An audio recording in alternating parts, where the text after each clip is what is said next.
هل أتى على الإنسان حين من الدهر لم يكن شيئا مذكورا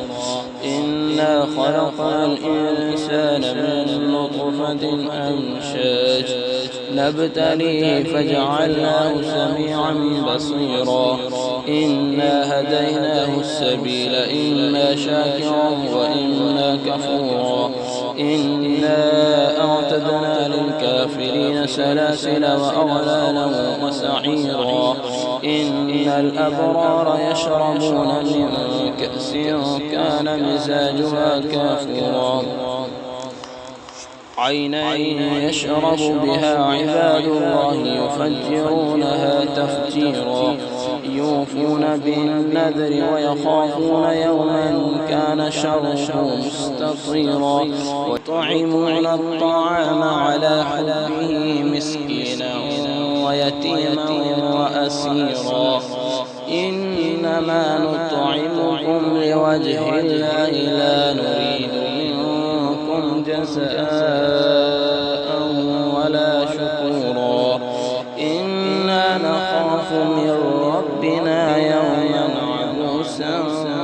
قمطريرا فوقاهم الله شر ذلك اليوم ولقاهم نضرة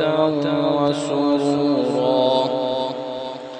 وجزاهم بما صبروا جنة وحريرا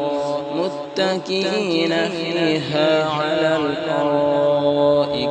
لا يرون فيها شمسا ولا زمهريرا ودانية عليهم ظلالها وظللت قطوفها تظليلا ويطاف عليهم بآنية من فضة وأكواب كانت قوارير من فضة قدروها تقديرا ويسقون فيها كأسا كان مزاجها زنجبيلا عينا فيها تسمى سلسبيلا ويطوف عليهم ولدان مخلدون إذا رأيتهم حسبتهم لؤلؤا منثورا وإذا رأيت ثم رأيت نعيما وملكا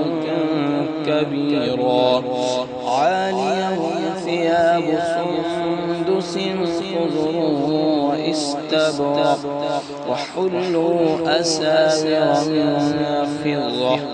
وسقاهم ربهم شرابا طهورا إن هذا كان لكم جزاء وكان سعيكم مشكورا إنا نحن نزلنا عليك القرآن تنزيلا فاصبر لحكم ربك ولا تطع منهم آثما أو كفورا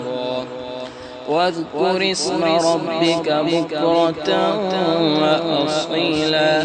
ومن الليل فاسجد له وسبحه ليلا طويلا إن هؤلاء يحبون العاجلة ويذرون وراءهم يوما ثقيلا نحن خلقناهم وشددنا أسرهم وإذا شئنا بدلنا أمثالهم تبديلا إن هذه تذكرة فمن شاء اتخذ إلى ربه سبيلا وما تشاءون إلا أن يشاء الله إن الله كان عليما حكيما يدخل من يشاء في رحمته والظالمين أعد لهم عذابا أليما.